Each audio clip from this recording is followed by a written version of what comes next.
seen so far, which has involved sending more weapons and troops to Eastern Europe. It's involved punitive sanctions and other provocations which can only inflame an already terrifying and extremely dangerous situation. I want to start the meeting, if you all agree, by sending support and solidarity to the people of Ukraine who are facing the utter misery, the utter degradation, the terror of an all-out invasion.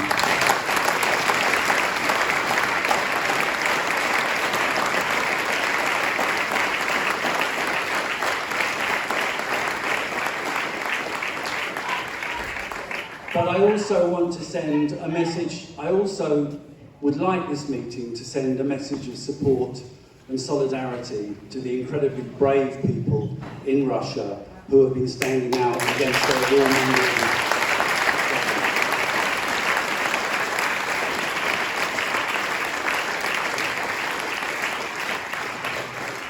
People have in fact been protesting already against this war all around the globe, in country after country, town after town, city after city. And as you all know, the Stop the War Coalition has been part of calling a global day of protest on this Sunday, March the 6th. There's already 40 plus protests being organised in Britain alone. And if you do nothing else, I would ask you right now at the outset of this meeting to commit to spending at least some of the next 3 days to promoting, publicising, persuading people to come out on those protests. The London one is at the BBC at 12 midday this Sunday. Please make sure you're there, and as many people as you know come along with you.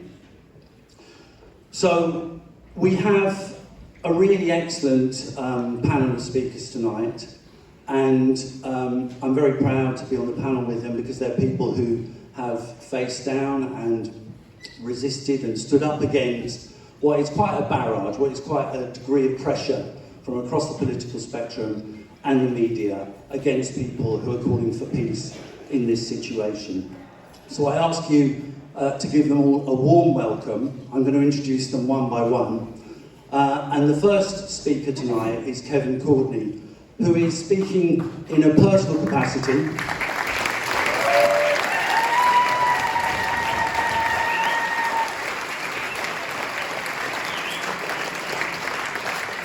But he's been a campaigner for peace and social justice for many decades, and he has in fact been with the Stop the War Coalition from the very start, back in 2001. So another round of applause for Kevin Courtney.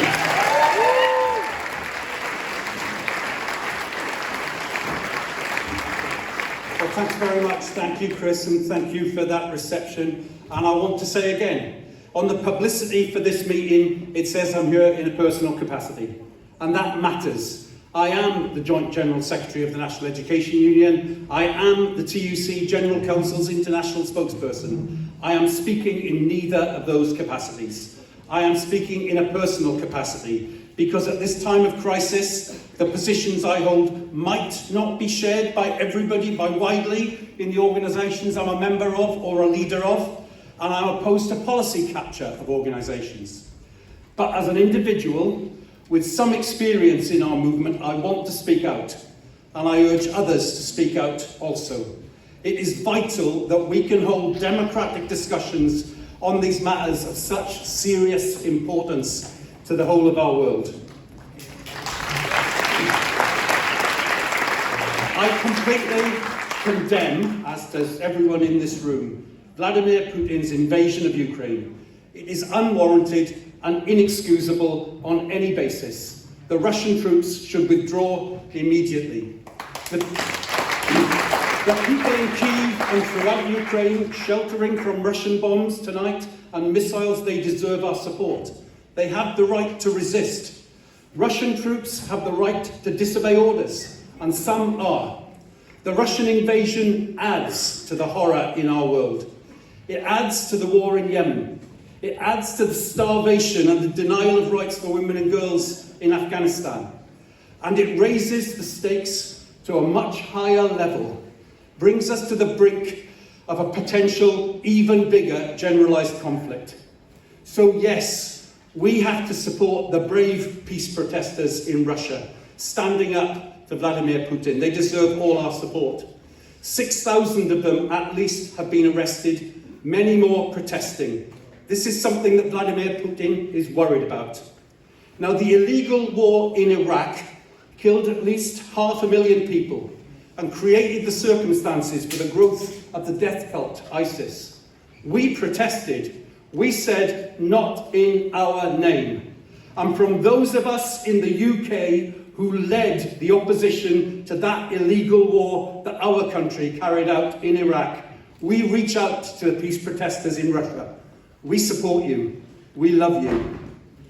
Right now, in this country, Stop the War itself is under huge attack, and I believe it's important to resist that attack. I was at the launch meeting of the Stop the War movement in Friends Meeting House over 20 years ago, and there are lessons from those last 20 years that are incredibly relevant now.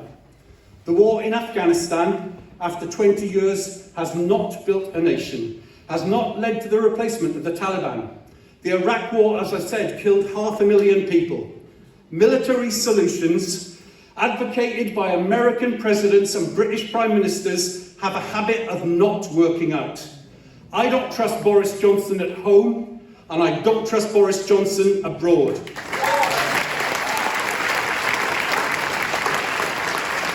And I worry that the solutions his government comes up with can pour more petrol on the fire.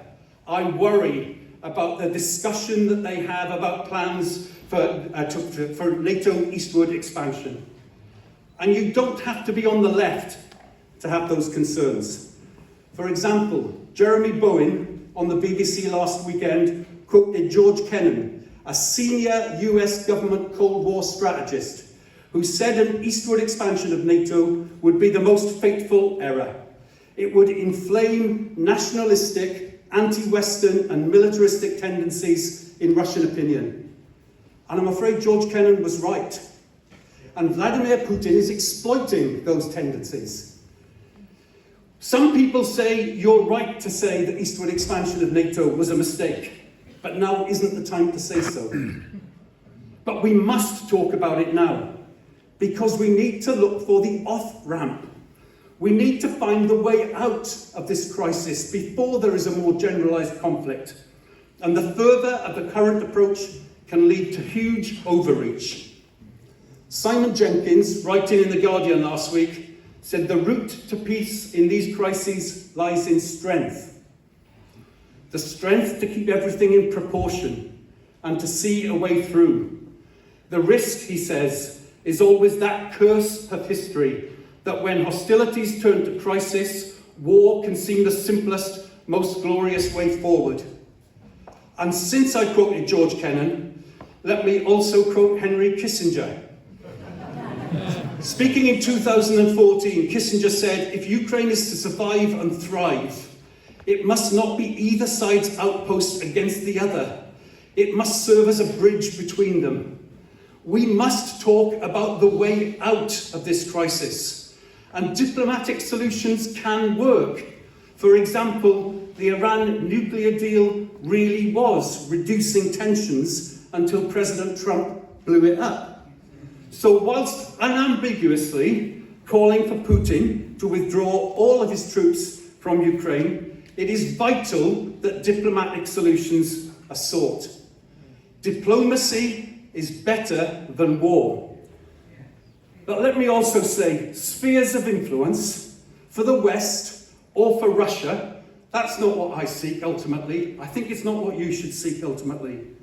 We should seek peoples and countries living in peace, living as brothers and sisters, free of big power manipulation, whether in Ukraine, Latin America or Cuba, a world where no one has to feed from conflict, and if they are uprooted, there's no colour bar at the borders that they must cross.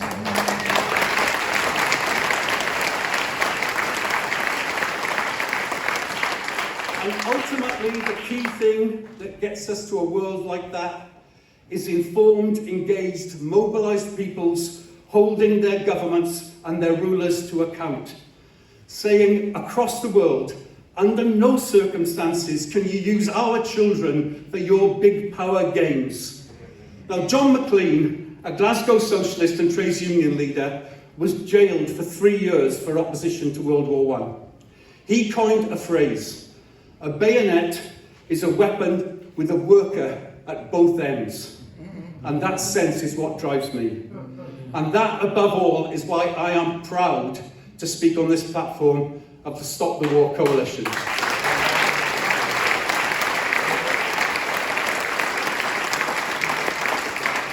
Stop the War mobilised millions of people to tell the government in this country that they opposed the illegal war in Iraq.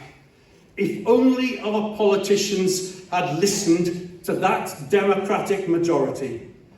So let's all speak out in all the ways that are available to us. Let's support the peace protesters in Russia. Let's call for an immediate Russian withdrawal from Ukrainian territory and an immediate ceasefire. Let's demand that our government allows Ukrainian refugees and refugees from other wars into this country. Let's say to our government, cool down the rhetoric and start the search for diplomatic solutions. And to everyone in this room, I say, let's engage with our colleagues, with our friends at work, in respectful discussion, and let's mobilise the people for peace and against war. Thank you very much.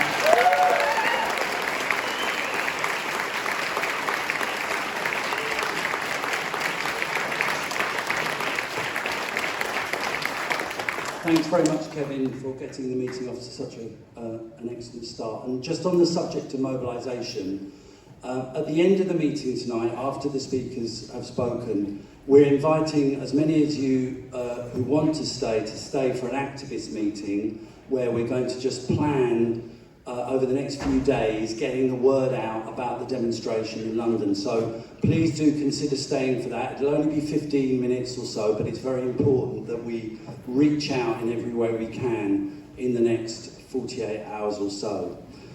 So our next speaker, I'm very, very pleased to welcome, is Chris Hazard, who is the Sinn Féin MP for South Down. He's someone who's spoken on our platforms before.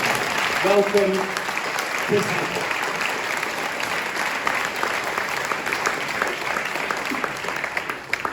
Thank you, Chris, and many thanks to Stop the War Coalition for the invitation to speak here this evening. It really is an honour to be here and a delight to be here on behalf of Sinn Féin.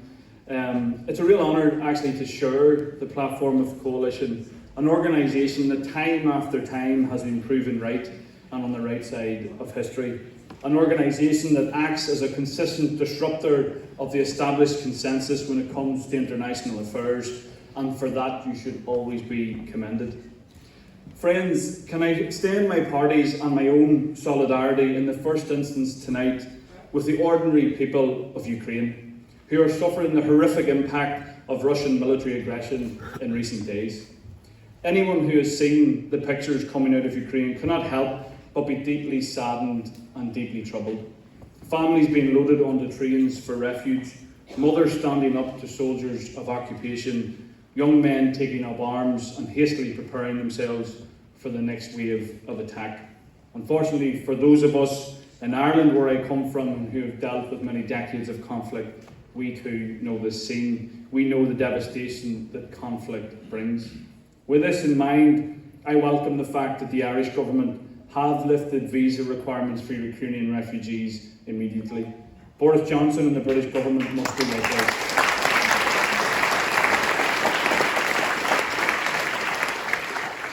There should be no restrictions on those refugees forced to leave Ukraine to come to these islands, and there should be no conditions applied to that.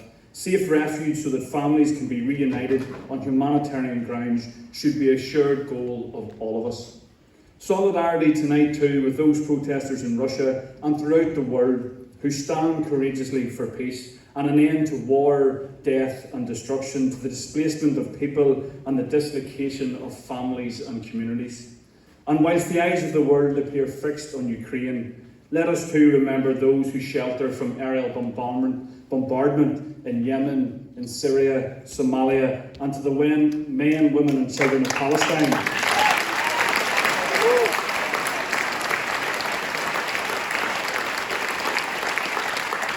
And let us remember the men, women and children of Palestine who still endure the brutal, repressive realities of apartheid life daily. Can I also add my solidarity to those anti-war and peace activists across the global north who are once again slandered as stooges and painted as puppets by the establishment forces. As Andy Irvine, the folk singer in Ireland, would say, comrades never tire of the road. Friends, be under no illusions. We are facing the greatest security crisis in Europe for decades. A failure to de-escalate this crisis will lead Europe once again to the brink of wholesale conflict and will undoubtedly deliver more death, more destruction, and an even deeper humanitarian crisis. What is needed is a comprehensive and sustainable ceasefire, the withdrawal of Russian troops, and a return to the negotiations table. To return to the Budapest and Minsk agreements, which accepted the legitimacy of Ukraine's independence and created the basis for a constructive dialogue and space for recognising the plurinational reality of the state of Ukraine. Conflict has become a fact of life for millions of Ukrainians, as many thousands have been killed, injured and displaced now from their homes. I am part of a generation that grew up in a post-conflict Ireland. I too have only known peace in Europe. The thought of Europe sliding once again into the imperialist wars of the past is horrifying to my generation. However, military solutions will only serve to prolong the suffering, the displacement and the murder of ordinary people. People who have for too long been paying the collateral cost of the geopolitical interests and imperialist adventures of others. Speaking in 1914, James Connolly described war as the most fearful crime of the centuries. In it, the working class are sacrificed that a small clique of rulers and armament makers may sate their lust for power and their greed for wealth. So instead, today, we must strive to build a multipolar geopolitical world where peace is not merely the absence of war, but the existence of social justice. We need a security architecture that prioritises peace, social justice, and recognises the sovereignty of small nations and their right to peacefully determine their own future. A modern-day escalation in armed conflict, increased militarisation, and the spectre of nuclear war should move all of us to say no to war and to continue to work for peace. Following a decade of austerity, rising inequality and stagnating living standards, the ordinary people of Europe demand peace and deserve social justice. As we face the unstoppable march of climate breakdown and the stagnant symptoms of a decaying capitalist system, ordinary citizens demand that our collective energies are deployed positively in order to build a better world. Let's do so, and let's do so peacefully, comrades. Thank you very much.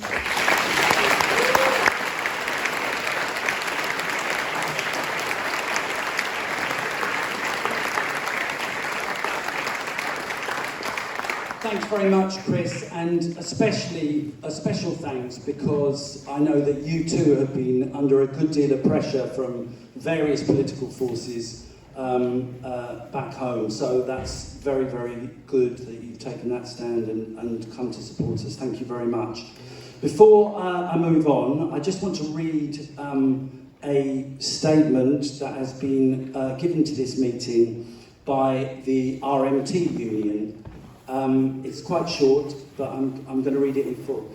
The RMT condemns the invasion of Ukraine by Russian forces and calls for their immediate withdrawal.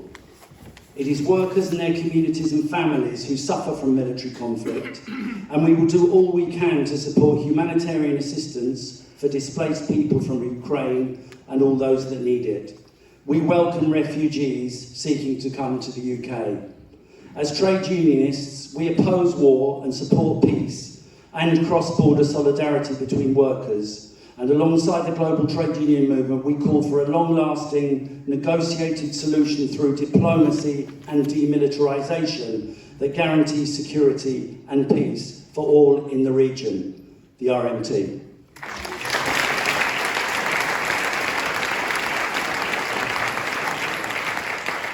I'd also like to say thank you very much to the RMT for supplying stewarding for tonight's meeting, and I would also like to extend the support and solidarity of this meeting to the strikes that they're involved in defending the transport and money.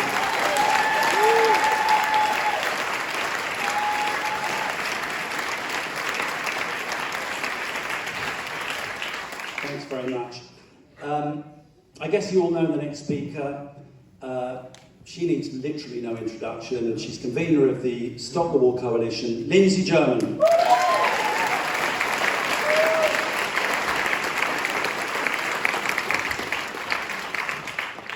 Thanks very much, Chris, and thanks for everybody who's come tonight. I'd like to thank the previous speakers, who I think were both tremendous in their support and solidarity, and we know that people have been under a lot of pressure not to speak at these meetings, and we're very, very pleased that the people have turned up tonight.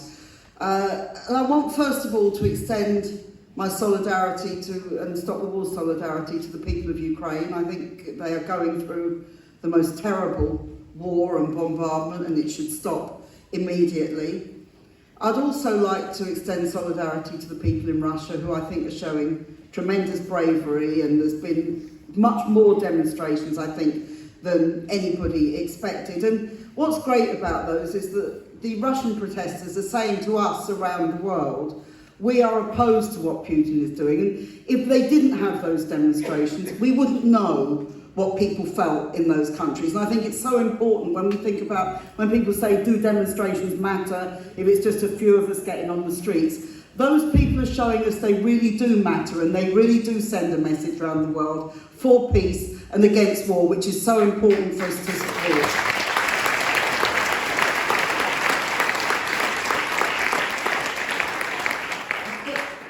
I'd like to extend my solidarity to anti-war campaigners everywhere else, because I think for all of us, and I've been one all my life, and I'm sure many people here have been campaigning on this issue all their lives. You know, we've always thought we've been campaigners who are doing it because we don't want war, we don't want militarism, we don't want people living in the most terrible circumstances, except now we're told that we're not that at all. We're the nastiest people around. We're the people who side with anybody who wants a war, and that we're just, at the best, as Keir Starmer said, we're at best naive, and at worst, we've got these terrible politics which don't understand the reality of the world. And I have to say, I still think that the international anti-war movement is one of the great forces for change and for peace and for progress around the world. And I'm very, very pleased to be part of it.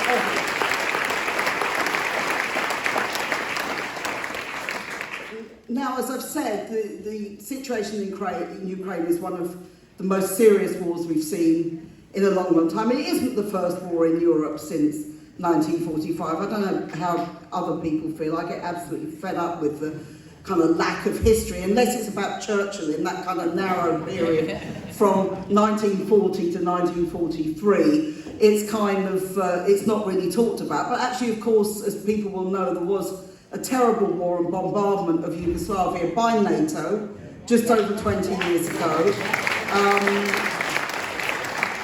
And we didn't get the same response to that war from our government, because our government was centrally involved in supporting it. I say this not because I want to diminish anything about what's going on now. I certainly don't. I think this is very, very serious, but because I get quite fed up with the idea, and when people talk as well, that this is war in Europe and people look like us, as if people who don't look like us suffer any less because of wars and don't have the bombs raining down on them.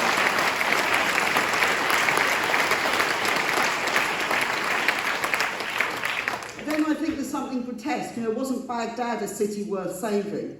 Wasn't Beirut a beautiful? Wasn't Aleppo a beautiful city? All of these places are as much, if not more, part of our culture and our civilization, and we should treat them with equal respect. And one of the things that I find so irritating about the present situation is why those are blanked out while we talk about the present war. And the truth of the matter is we have to consider all wars as something which are terribly damaging, not least to civilians. And if you look at modern wars, the real casualties of modern wars are the civilians, far, far more now than the armed forces in most countries. And it is this that we see with the women and children. What is it? 750,000 already have left Ukraine as a result of the war over the last week. These people are refugees, and yet we have the Polish government won't let them in if they happen to be black or Asian, or they're held back all the time from being allowed in. And the British government won't let them in regardless of the colour of their skin, because they don't like refugees, full stop. So those are things that I think are very important for us to raise. But I also think we have to raise that this war is likely to get worse before it gets better. And I don't just mean because of what is going on with the bombardment today and the prospects for it. It's likely to get worse because there isn't talk about de-escalation, there isn't talk about trying to stop this war in a serious way. What are we hearing from the people who are commentating and who are politicians and who are doing all this sort of thing? There's talk about a no-fly zone. A no-fly zone over Ukraine is a declaration of war on Russia.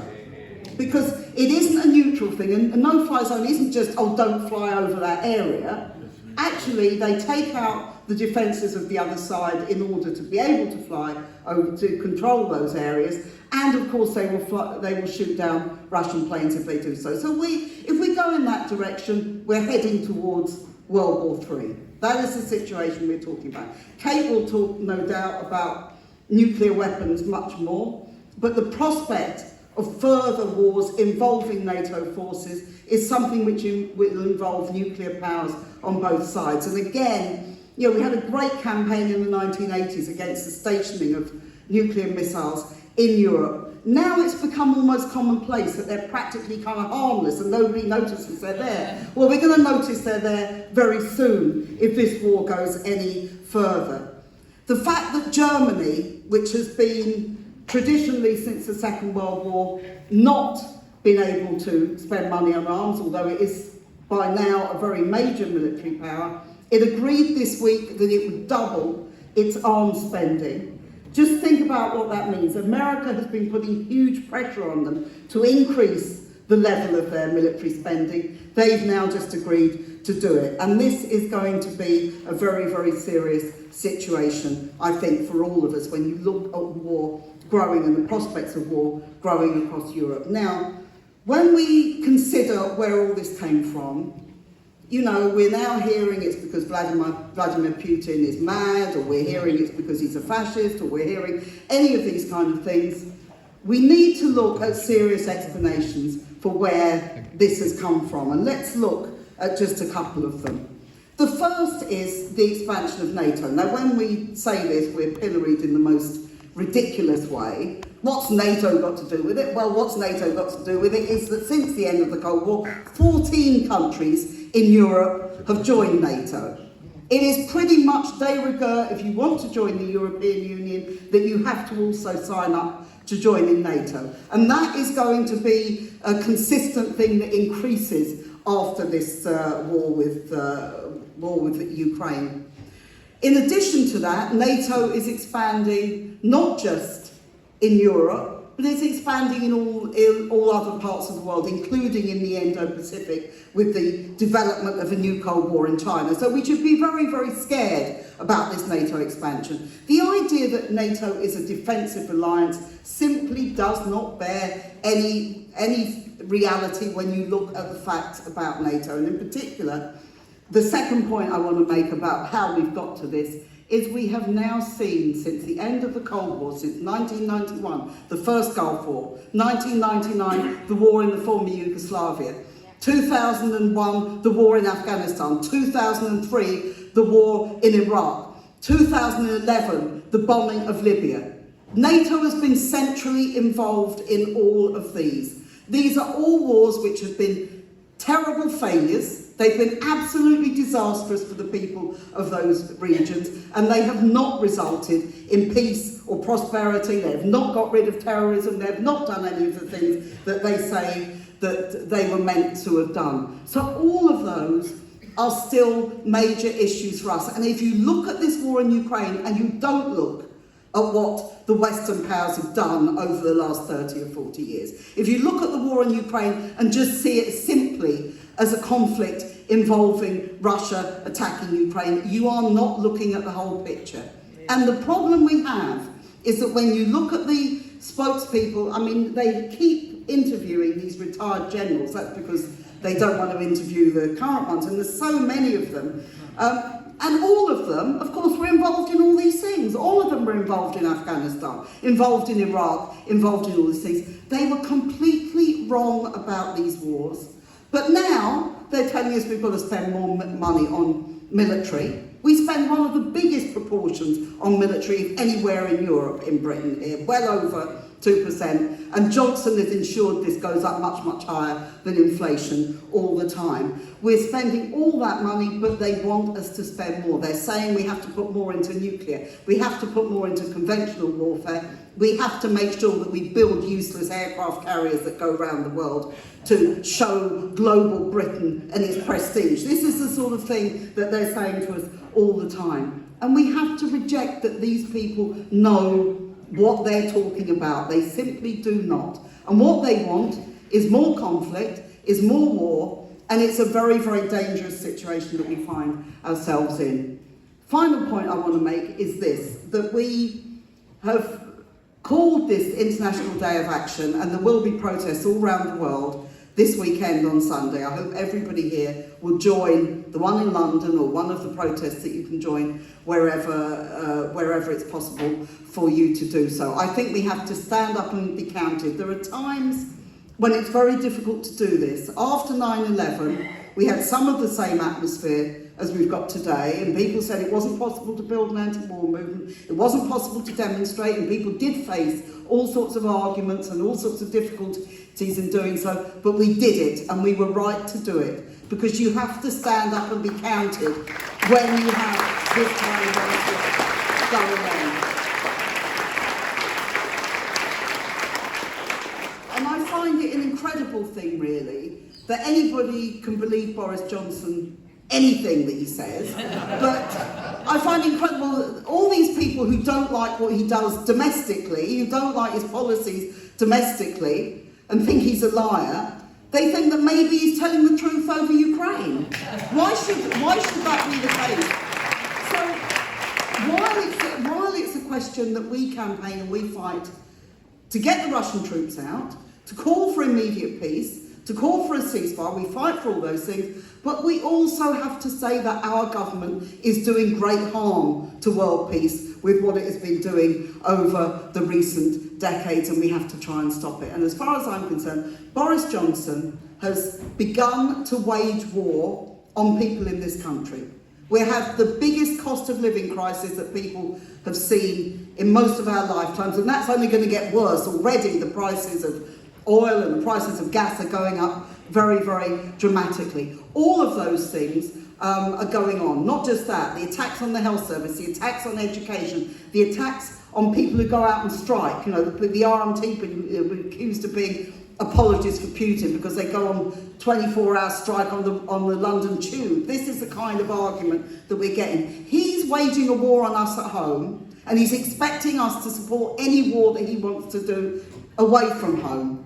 We have to say we're against the war in Ukraine, full stop, but we're against any escalation by our government, and we're against the war that they're waging against us at home. And we are not going to pay for their warmongering. We are not going to let them raise the money that they're spending on the military under cover of this war while they make people suffer here at home. Those, I think, are the important issues that we need to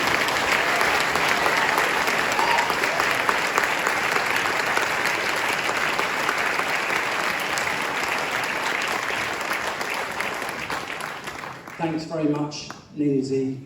And on the subject of the war at home, just for a moment, I've been asked to make an announcement. On your seats as you came in, there were two leaflets. One was for the protest on Sunday over the war in Ukraine. There was also a People's Assembly leaflet, which is for a protest that's taking place on Saturday over the cost of living crisis. And you're all encouraged to attend. Stop the War as a supporter of the People's Assembly. but I'm just making an announcement that due to a gas leak, I think, in Whitehall, the assembly point for that protest on Saturday has had to be changed to Parliament Square. So it says Downing Street on your leaflet. Everything else is the same, it's just the protest will now be taking place at 1 o'clock on Saturday in Parliament Square. So please come to that as well, if you can. Before our next speaker, actually our next intervention is a video message from a comrade in France. But before we move on to that, I just want to read one message, one statement actually, which has been released from anti-war activists in Russia. I'm not going to read the whole thing, it's quite a long, it's actually a manifesto, so I'm definitely not going to read the whole thing. But there's just a few lines that I'd like to read because they're interesting and powerful, if you'll bear with me. Already today, tens of millions of people all over the country have expressed their horror and their disgust at the actions of the Putin administration. We are told that the opponents of this war are hypocrites, that they stand not against the war but for the West. This is a lie. We have never been supporters of the United States and its imperialist policies. When Ukrainian troops shelled Donbass, Donetsk and Luhansk, we were not silent.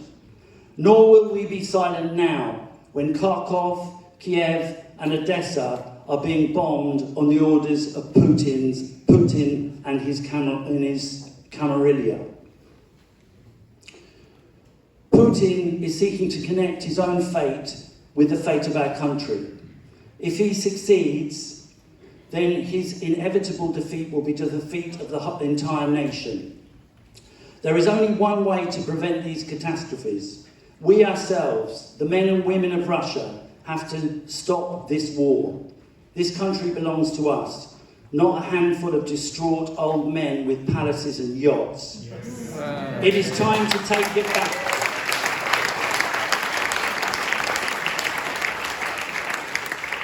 Our enemies are not in Kiev and Odessa, but in Moscow. It is time to kick them out. War is not Russia, war is Putin and his regime. Thank you.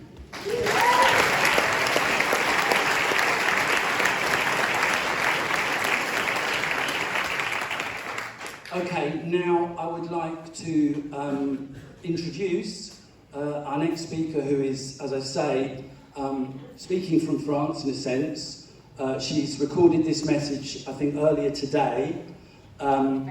Are we ready to roll? Okay, her name is Daniela Bono. Some of you may have seen some of her messages that she's been sending and some of her speeches she's made at our online meetings. She's a National Assembly member for the France Insoumise party, the party led by Mélenchon in France, a party which is actually taking under, again, extreme pressure in a period in the run-up to a presidential election, is taking a very principled stance on this war. So please, maybe give a round of applause anyway, even though she's not here, to Daniela Bono.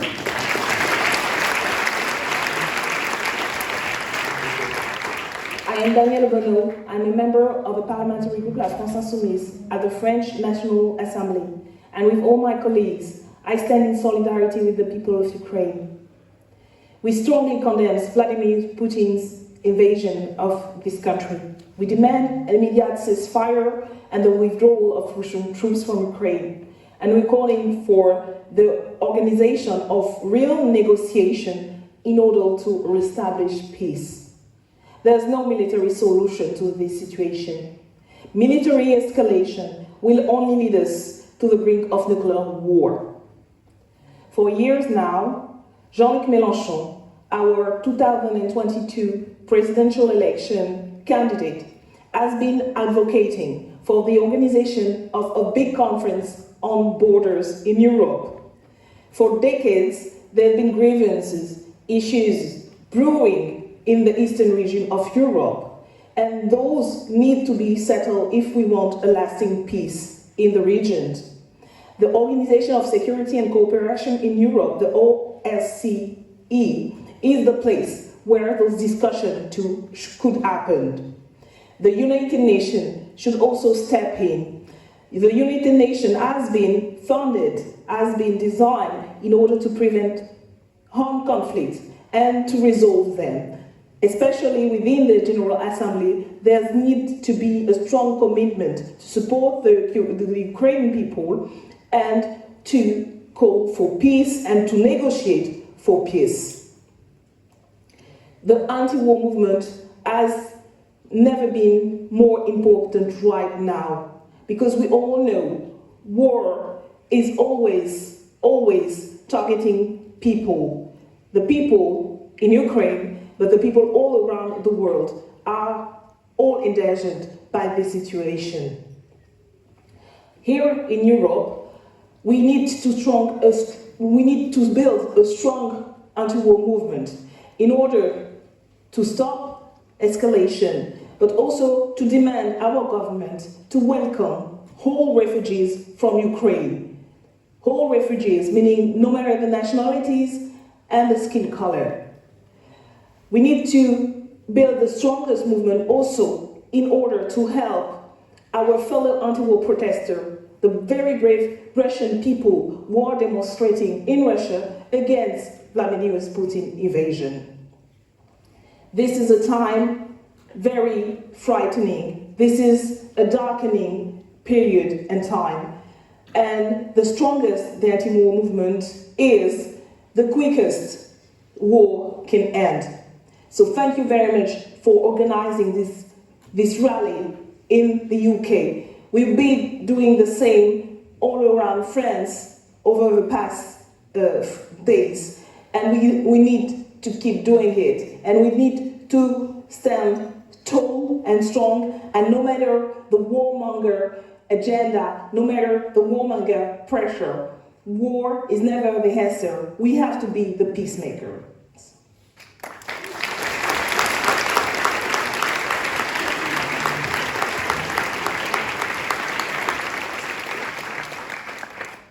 Thank you, Danielle. We'll send some of that applause over to her. Now I'm very, very pleased to welcome to the podium Kate Hudson, who is the General Secretary of CND. She's also been, alongside her organisation, one of the mainstays of the anti-war movement and a fantastic supporter of Stop the War Coalition. So over to you, Kate Hudson.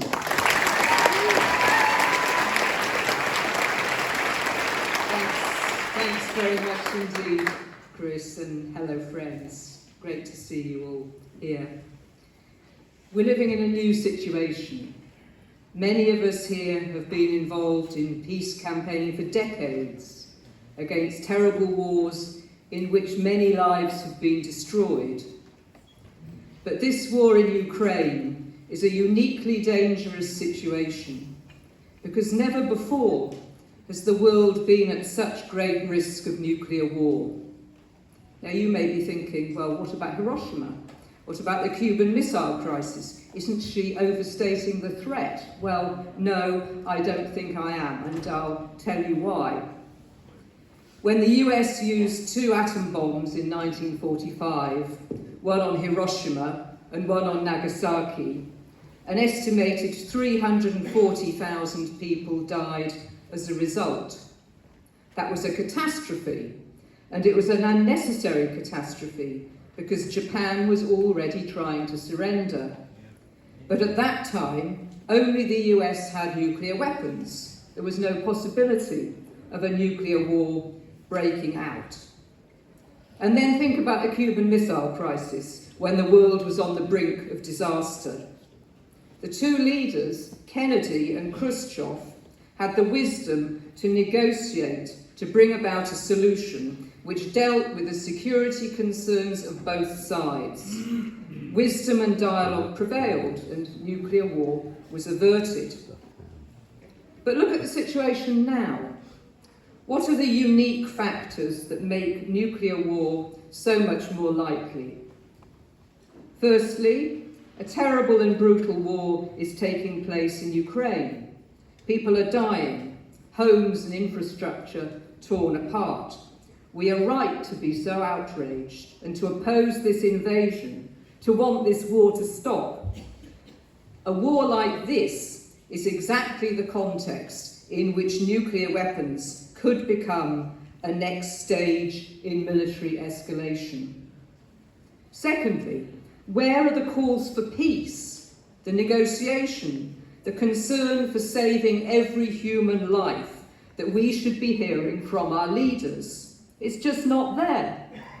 What we've been hearing, even when it was still possible to prevent this war, was bellicose rhetoric, followed by escalatory movements of troops, weaponry and munitions that can only make matters infinitely worse. We've seen the most heartbreaking coverage of the sufferings of the Ukrainian people, and our hearts go out to them. But at the same time, we have wall-to-wall coverage here, promoting warfare, even encouraging people to go and fight. Now, every single death is a tragedy, and the media and the politicians who suggest otherwise and pursue policies that will lead to more slaughter should just be ashamed of themselves. And this is the reality of war. This is the reality of war, and it has to stop. But what of the reality of nuclear war? Well, friends, many of you will know the reality. You've read about it. You've seen coverage of it. But I'm just going to remind us, because I think we need to be reminded. The heart of a nuclear explosion reaches a temperature of several million degrees centigrade. This results in a heat flash over a wide area, vaporizing all human tissue. Beyond this central area, people are killed by heat and blast waves, with buildings collapsing and bursting into flame, and the firestorm creates hurricane-force winds, spreading and intensifying the fire. Now, as in Hiroshima, many who survived the immediate blast died shortly afterwards from fatal burns. Others died because of the complete breakdown of rescue and medical services, which had themselves been destroyed. Then radiation kicks in, with symptoms of nausea, vomiting, bloody diarrhea and hair loss. And most of these victims died within a week.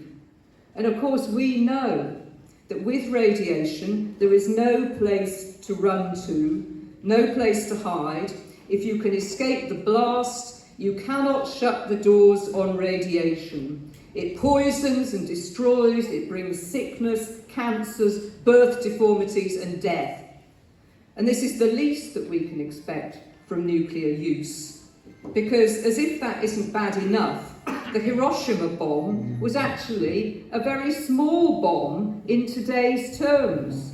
Some of today's nuclear weapons are 3,000 times the power of the Hiroshima bomb. Can you imagine what that would do to London? How is it that Sadiq Khan's office can say that London is well prepared if Putin launches a nuclear attack? There is no way to be prepared for a nuclear attack. You just have to stop it happening. And that is our most urgent task, because it is in this time of escalating war, with nuclear arsenals on both sides, this completely new and unique situation, that we have to do everything possible to prevent nuclear use. And of course, the recent policies of nuclear weapons states are not making it easy. For some decades, we'd seen gradual reductions in nuclear weapons. But now we're seeing modernisation programmes on all sides, like Britain's Trident replacement. Remember that? £205 billion spent on nuclear weapons rather than the NHS or any other kind of social services or spending that we would like to see. And in some cases, we are even seeing increases. But let's not just point our fingers to some other country. We're actually seeing Boris Johnson deciding to increase Britain's nuclear arsenal. That was last year's special announcement. But worst of all is actually something that Lindsay referred to, which is the sanitising of the idea of nuclear use. and Trump has a lot to answer for this. He not only talked of so-called usable nuclear weapons, he also produced them and deployed them in his last year of office.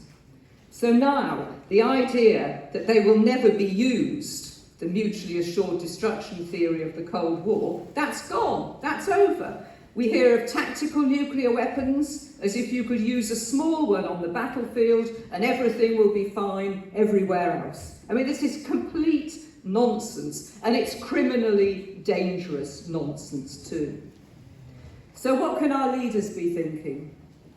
Those who talk of no-fly zones, those who are piling on the pressure for this, whether they're senior figures in government and parliament or from the military establishment, they must know that this is escalation to actual direct war between nuclear powers. Now, polls currently show only minority support in the population for a no-fly zone. But this can change, and it can change quickly if politicians and media don't get off the 24/7 promotion and glorification of war. There are 12,000 nuclear weapons held by the US, France, UK and Russia. With delivery systems capable of intercontinental delivery, these could all be focused on Ukraine within minutes. But in actual fact, I don't think they would be focused on Ukraine. Within minutes, they would be firing on London, New York, Paris, Moscow, and indeed pretty much anywhere else. And the one thing we can be absolutely sure of is that having nuclear weapons makes you a target. So, what can we do? What can we do? We must build pressure on government to change course. We must make people aware of the consequences of war, the existential threat that we face. We must get out onto the streets and shout it out. People need to hear this whether or not they want to hear it. And we must build the peace movement here and internationally. There are huge protests, as we've heard, taking place across the world for ending this war. And we must give ever greater support to the courageous peace protesters across Russia as they face arrest and imprisonment for their actions. So all our work, all our actions in these terrible days must be to secure a future for humanity, for all peoples. It is truly now, above all else, the time to protest and survive. Thank you.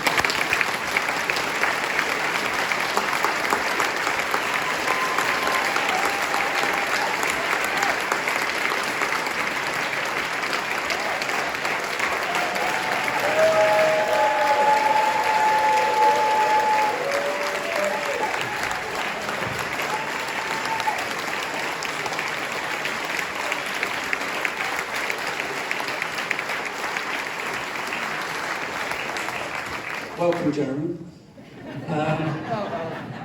Just to say that Kevin, Courtney and Lindsay German have left the stage temporarily because they're both of them doing Zoom meetings, which gives you an idea about just how many meetings there are going on at the moment. They tell me they'll both be back before the end of the meeting. So, I'm very pleased to welcome Jeremy Corbyn to the platform.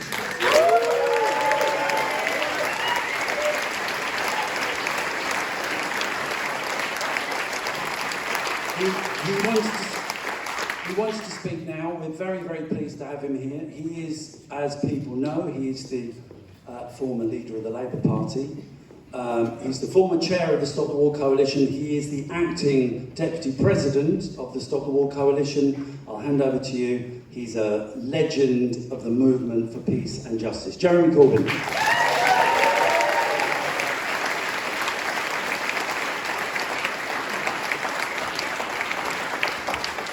Thank you, Chris, and thank you all for being here tonight.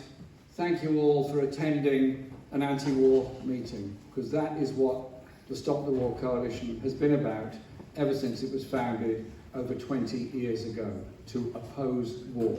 It does what it says on the tin, oppose war. That's what brought us together tonight. So thank you all for being here and for standing up against this terrible war that's now going on in the Ukraine. There can be no justification whatsoever for the Russian forces' bombardment of civilian targets, for killing people on the streets, and for undoubtedly what look like war crimes being committed at the present time. And so I make nothing other than an appeal to everyone to do everything they can to try to stop the war, to get an immediate ceasefire and bring about some kind of peace for the longer term future. There are now upwards of 500,000 people who've had to flee Ukraine as refugees, and they need somewhere safe to go in the future. And so, in absolutely condemning what has happened there, I make this other point. People in Ukraine didn't seek this war. The ordinary people in Ukraine want to live in peace, just as the ordinary people of Russia and other places want to live in peace as well. And if there's anything heartening about all this, was the pictures on the screens the other night of huge numbers of people turning out on the streets of Moscow, St. Petersburg, and even Vladivostok to oppose this war and say, as we said in 2001 and 2003, it's not done in our name. It's not done in their name either.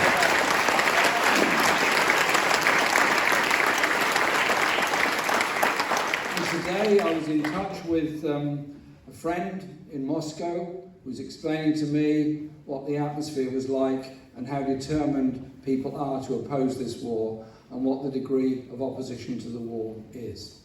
And I was very pleased when I picked up this afternoon, some of you have probably seen it already, a very comprehensive statement, a manifesto of the Socialists Against the War Coalition from Russia. And I was able to refer to this in the House of Commons this afternoon. It's quite a long statement, so I'm not going to read it all, but I'm just going to refer to 3 parts of it, if I may. I hope they're different from the 3 parts I've read, but I think they will be. Well, Chris, we can duplicate each other, comrade. I just want to draw attention to these parts, and the wording of it is interesting. This is an unjust invasion. No threat to the Russian state exists that would warrant sending our soldiers to kill and die. They're not liberating anyone. They're not helping any popular movement. They're nothing but a regular army tearing down peaceful Ukrainian towns at the behest of a handful of billionaires who dream of keeping their grip on Russia forever. The war produces incalculable disasters for our people. Both Ukrainians and Russians are paying for it dearly with their blood. Long after the dust has settled, poverty, inflation and unemployment will affect everybody. It's not the oligarchs and the bureaucrats who will foot the bill. The poor, teachers, workers, pensioners and the unemployed, they're the ones who will foot the bill. And indeed, they're the ones that always foot the bill of war at the end of the day. And then I think there's an interesting line where it says this war will turn Ukraine into rubble and Russia into a prison. And the opposition media have already been shut down. And in that sense, I think we've got to stand with real journalists all around the world who risk everything to bring us the truth, as opposed to those that merely parrot whatever their very wealthy employers tell them to parrot. There is a big difference between real journalists and powerhouse. And then goes on to say that the war multiplies the risks and threats to their country, in this case talking about Russia, and talking about the hawks that exist all around the world that have sometimes or very often gloried in war itself.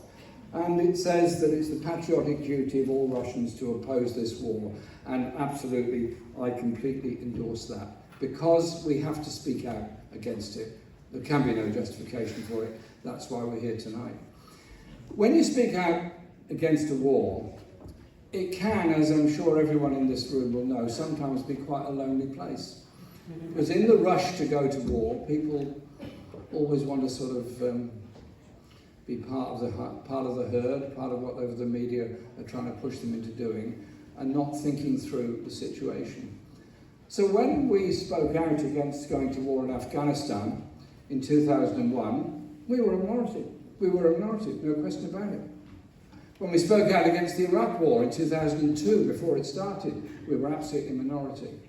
And then the war went on, the bodies came home, the profits were made, and the destruction that followed as a result of that. And then you look at the other wars that took place in Libya and the one that's going on in Yemen at the present time. And I simply say this gently to our media. Yes, of course, you must do and will report everything that's happening in the Ukraine, and I agree with that. But also report the bombing that's going on in Yemen and the number of people who have been killed there as well. Because we have a direct responsibility in that we're supplying arms to the Saudi regime, which is bombing the people of Yemen at the present time. And so you then have to cast your minds back to the longer term, what's happened historically in Central Europe and what the future holds. Because if the world is to become a world of opposing military blocs, then the dangers become even worse. And so I want to see an end to this war. I hope, maybe optimistically, tomorrow there'll be some discussion on having a ceasefire and at least saving life through that. But there has to be an agreement and there has to be a process that will bring about peace. But there is something that's lurking behind all this, as Kate was explaining in her speech, and that is that you have nuclear weapons all around. I hope to God nobody ever, anywhere, ever even thinks of using a nuclear weapon. But they exist. They exist, and unfortunately, the declared nuclear weapons states all see a reason to increase, not decrease, the numbers of warheads they've got. And the declared nuclear weapons states have all so far refused to sign up to the Global Ban Treaty on Nuclear Weapons. Surely to goodness, this war, and indeed other wars, show us just how appalling conventional weapons are, how cluster bombs and other kinds of munitions indiscriminately kill large numbers of civilians and lead to the horrors and deaths of them. But a nuclear weapon is totally indiscriminate and kills millions. Millions of people die if a nuclear weapon is ever used. And so what I would hope is we can bring an end to this ghastly conflict and the terrible loss of life that's happening to Ukrainian people, to military on both sides, and to conscripted soldiers coming from Russia, wondering why they're there and being expected to die on the roads leading to Kiev or anywhere else. And so it is important that we put that message across. This hall here, Conway Hall, is a place that's very special to a lot of us. Special because it's always been a place we come to exchange views, share our thoughts, but above all, call for a better and more peaceful world. And it's a place where we need to be seen, absolutely, to be supportive of the refugees that are flowing out now from Ukraine into Poland, Hungary, Romania, and many other countries. And ensure that the British government goes no further with its appalling Borders and Nationality Bill, which would make it a criminal offence to aid people seeking asylum in this country. And in handing out and welcoming refugees that come from the Ukraine, they are victims of war in exactly the same way that young Afghans are victims of war, young Yemenis are victims of war, or people coming from Libya or other places are. And so we need to hold that hand open there. And so, tonight, we condemn the war. Tonight, we unite against this war. Tonight, we join in the global call for the end of this war. And we join in with those very brave people across Russia who are also facing arrest and detention because they've spoken out against a regime run by, financed by, and for the benefit of some incredibly wealthy people that have been corrupting the political system in Russia just as much as they've tried to corrupt the political system here. Those oligarchs have made their money off land and goods that were stolen at the end of the Soviet Union. They are a robber baron of the old, and they're the robber baron that has supported Putin. So our solidarity is with working class communities all across the world. Our solidarity is with the victims of war all across the world. And in speaking out, we speak out because we want to see a different and a better world. The real issues facing this world, the real issues, are global inequality, are global poverty, are the damage we're doing to our environment, of the hopelessness of the lives of the 70 million people that are already refugees around the world, who all want to make their place in this world and be able to make their contribution. They cannot do so because of war, because of militarism, and because of a global financial system that frankly creates the divisions and the poverty and the inequality that we all face in our society. We are the voice for peace. We are the voice for justice. We are the voice for recognising the indelible human rights of everybody to be able to live in peace. It cannot be achieved if wars happen and invasions take place and civilians die. And when the troops have gone and the ceasefire's been signed and the peace treaty of some sort is there, the bitterness that goes on for years, the poverty that is left behind, and the refugee flows that are left behind, says it all. It's the poor what pay for the rich men's game of fighting these wars. Stand together for peace. Stand together with those demanding peace all around the world. I don't like to use the word fighting for peace. It seems a bit of a contradiction. So be of good strength, be of determination to see peace for the people of Ukraine and, of course, the people of Russia. The alternative is something awful, a conflagration that will take the lives of millions. Speak up for peace. Thank you.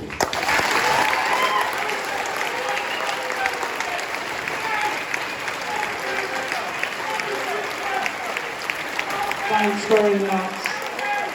Thanks very much, Jeremy. Thanks for that fantastic speech. Thank you very much. Thanks for having the courage. Thanks for having the courage.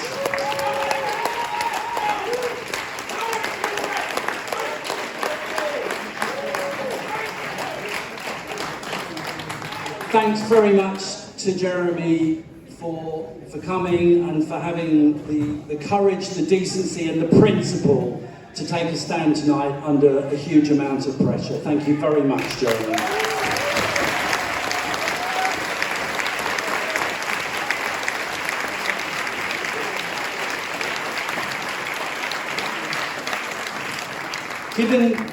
Given the nature of the situation, I just want to read out one more message, if you don't mind, just because I think the global aspect of this situation is so important. I've just had a message from a very well-known trade union activist in India called Meena Menon, who has sent me a statement that comes from the Asian Europe People's Forum, which is part of the World Social Forum process. I won't read the whole thing, but just a few lines. We believe that inclusive and common security alone can lead to sustainable peace. For peace with justice, an immediate ceasefire is essential.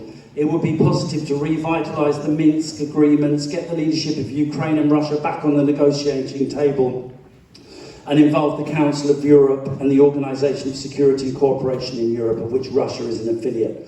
The real existential issues faced by people across the globe are climate change, inequities and lack of social justice and violation of rights. For this to be realised, war and militarism should be collectively ended. We join peace movements and civil society across the world in appealing for a sustainable peace with justice, and they support the call for global action this Sunday. So that's a message. A message from India. Our last speaker is someone who has been a constant source of strength and inspiration to the anti-war movement in this country and around the world, amongst the many other things he's done. He's a writer, he's a broadcaster, he's a campaigner. He's just published a book on the 40-year war in Afghanistan that is a must-read for anyone who wants to understand that situation. I believe he has a new book coming out on Winston Churchill, coming out in May, which you probably want to get an order in now. Tariq Ali.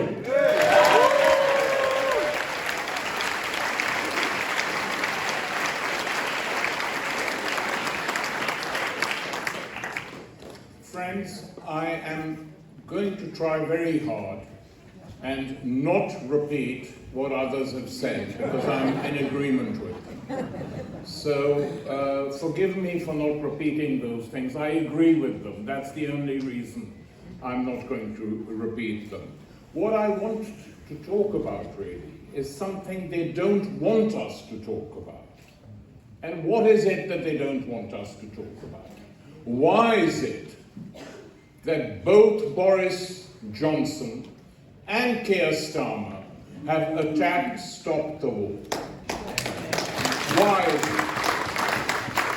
it? Because we try and explain things, why wars are happening, why terrorism happens, and they don't like that, because they live for the moment, they create this huge wave of propaganda, and anyone who challenges that is regarded as a traitor, spy.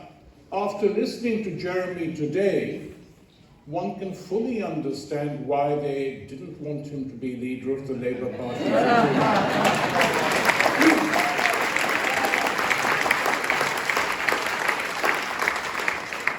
And the result of waging a huge campaign by the British state, by the British media, by the bulk of the Parliamentary Labour Party has meant that everything now is secure for them. We have 3 political parties in the House of Commons, 4 if you count the SNP. All of them are in favour of NATO. None of them are allowed to challenge NATO. And unlike the brave marchers on the streets of Russia, who fight against the war being waged by their own government, here we have left-wing members of parliament who are told you might be suspended if you sign a document or if you attend this Stop the War meeting. Starmer says boo, and they run for cover.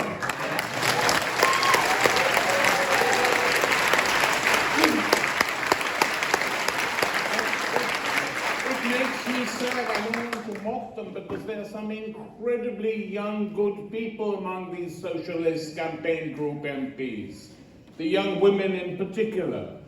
But if they are being educated in this way, that the only time you fight back against monstrosities is when the state doesn't mind you doing so, it's not a good form of education.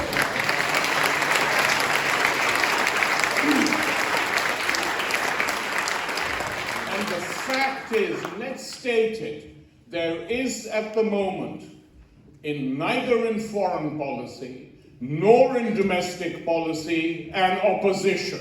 Yeah.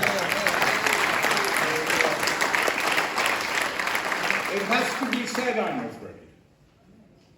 What is the difference on foreign policy? Nil. Who waged the worst and bloodiest wars in recent history? A Labour Prime Minister. Who supported Putin when Putin unleashed a murderous assault on Chechnya at the turn of this century and the years before, razing the capital Grozny to the ground. Hundreds of thousands killed, injured, mass rapes. Who supported it? Not me. I wrote against it. Stop the War didn't exist. We would have opposed that war. But who supported it? Tony Blair?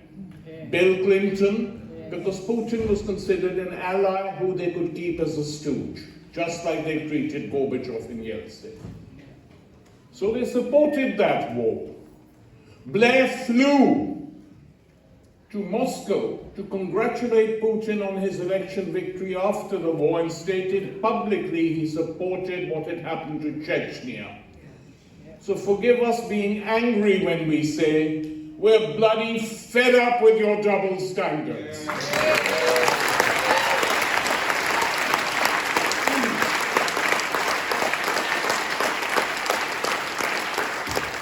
Now, the thing they don't want us to talk about is say there are two narratives. One, which we all agree on, is this appalling war and the need to bring it to an end as rapidly as possible and not to escalate it, obviously. And the other is to explain, why has it happened like this? Yeah. That's the question. That's the narrative they don't want us to go on, and they say, oh, this is, irresponsible people. Well, let me read to you what one of these irresponsible people said. This is William Burns, currently head of the CIA. In 2008, when the EU members were very reluctant to push forward on the Ukraine or bring it into NATO, Bush forced them to pledge NATO membership for the Ukraine. The Russians pleaded, let's keep it as a buffer state, neutral, neither us nor you, refused. And this is what William Burns wrote in a memorandum to Condoleezza Rice. And I quote, Ukrainian entry into NATO is the brightest of all red lines for the Russian elite, not just Putin. In more than 2.5 years of conversations with key Russian players, from knuckle-draggers in the dark recesses of the Kremlin to Putin's sharpest liberal critics, I have yet to find anyone who views Ukraine in NATO, as anything other than a direct challenge to Russian interests. It is hard to overstate the strategic consequences and would create fertile soil for Russian meddling in the Crimea and eastern Ukraine. What this shows is that contrary to their image, some Central Intelligence Agency operatives are actually quite intelligent.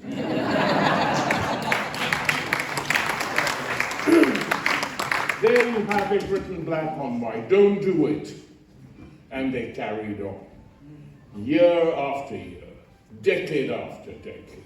In 2014, there was a coup organized by Washington with the Germans helplessly looking on. They were not in favor of it. And they removed an elected government because the President Yanukovych was considered pro-Russian and put someone else in his place. So they have been interfering. So to just assume that this is a single track thing, it's just Russia, it's not. It absolutely is not. And now the consequences of what Putin has done are very serious. So why did Putin turn against the West? They were all with the West. You remember, many of you with long memories, or not so long memories, the oligarchs being wined and dined, sold the odd newspaper or two, a newspaper which hires a former Tory chancellor to be its editor. Yeah. How many of you can remember Peter Mandelson? Yeah. Currently the consigliere to Starmer, ensconced semi-permanently on the yacht of a Russian billionaire. I wonder why. Don't tell me he was greedy. Just building up the Blair Foundation? I don't think so. Blair has his own ways of making money from all sorts of corrupt and appalling people on the globe. So this is what these people were busy doing. At the same time, they were provoking him, because he had decided that Russia couldn't trust the West. He was not going to act as the stooge that Yeltsin was, and Gorbachev to a certain extent, and they decided then to put pressure on him. Now, nothing justifies what Putin has done, so that's not the point. But what I'm trying to explain is the circumstances which led to this. These circumstances and these things are what they don't want us to discuss. And they have, thanks to Putin now, they've now presented NATO, they've united NATO where there were differences. And they present it as a force for democracy. And as others have pointed out, just a few months after the disaster in Afghanistan, where a 20-year occupation which had created a 300,000 puppet army was rolled back in 9 days by a resistance that we don't like politically, but who must have had mass support to do that. And the reason they got this mass support is what that occupation meant in Afghanistan. Now, if Putin is going to mimic that, which is what he's trying to do, it's a combination of that, where the Russians have already failed. And it is also a repeat performance of the first bombing of a European city after the Second World War, which was the NATO bombing of Belgrade and Novi Sad in the former Yugoslavia. We opposed that war. We opposed that war. And if you look at the publicity around it, it was all sob stories coming from simply one quarter, ignoring the fact that at the end of that war, brought to an end by NATO's bombing, the bulk of the refugees were Serbs, demonized every single day, because the West had decided to back the other people, other states, provinces involved in this civil war. That is effectively what was done there. So let's have a sense of balance. Let's not take NATO at the value it gives itself. NATO is a military organization whose aim is to preserve the American order in Europe. That is what it is.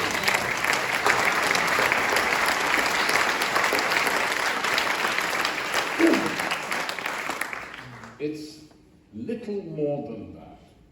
And therefore, my position always has been that Britain and any other European country should actually not be a member of any pact. That the European Union, if it had any guts, would have said early on, we don't want militarism. We will work with each other, we will help this and that, we are capitalists, but we don't want militarism. But they could not resist. They could not resist the United States. And now we have a full-blown Cold War. Its end may not be on the European continent. It may end or grow and develop elsewhere. Because the United States is now at the same time, this is the danger for the United States and its NATO apologists. You have taken on two big states at the same time, Russia, which has resulted in this war, and China, which also declared its own sovereignty and refused to back your foreign policy. And that is why the Chinese, while not supporting the war, have vetoed sanctions, said they're not in favor of sanctions. The Indian government has said it's not going to support sanctions. The world is not just Europe. And I think they will be nervous in South America. They will be nervous in South America, where if this war and Cold War and hot war expands, the Americans could march into Cuba tomorrow, or use the Colombians to march into Venezuela. It could be war on that scale. It's difficult to predict because there is no agreement now. The agreement between, the wartime agreement between the Soviet Union and the United States is now over and finished. And everything, both sides will think is up for grabs. And there is nothing progressive about Putin's Russia. What really irritated me, if the truth be told, apart from the horrors, was his gratuitous and ignorant attack on Lenin, the founder of that state. And what did he attack Lenin for? For saying that all members of the Soviet Union, all the states part of it, had the right to national self-determination.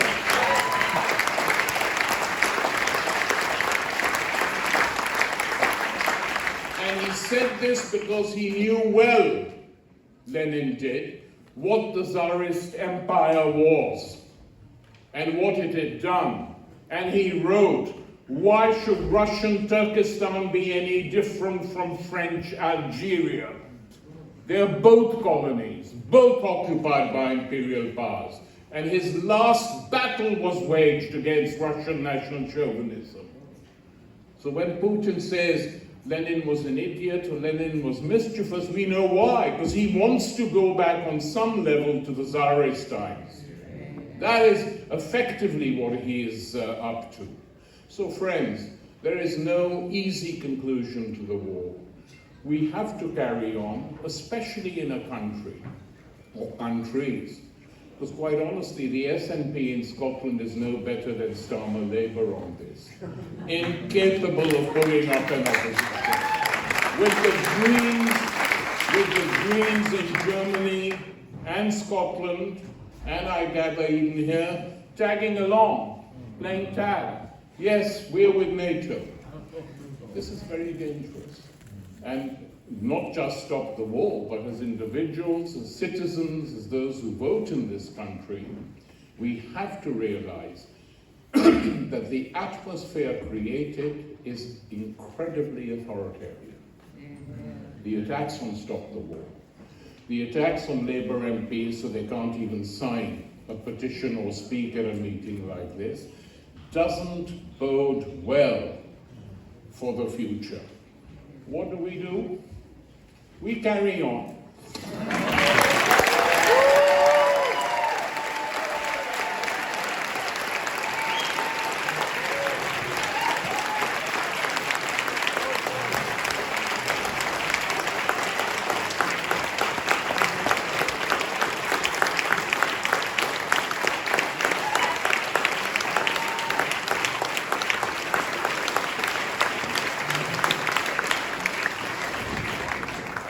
I'd like to thank Tarek, all the speakers and all of you for being prepared to take a stand up and be counted when it matters. So give yourselves a big round of applause. I think we've proved tonight that the arguments that the Stop the War coalitions and others pursue are not marginal, they're not extreme, and actually the opinion polls bear us out. So over the next few days, we need to turn this meeting into a mass movement. I repeat my request for those of you who can, if you've got 15 minutes, please stay behind, just stay in your seats or maybe come to the front if you're at the back. And we're going to have a quick meeting just to organise giving out leaflets, promoting the Global Day of Action on Sunday. So do that, and once again, thank you very much for coming to what I think has been a very important meeting.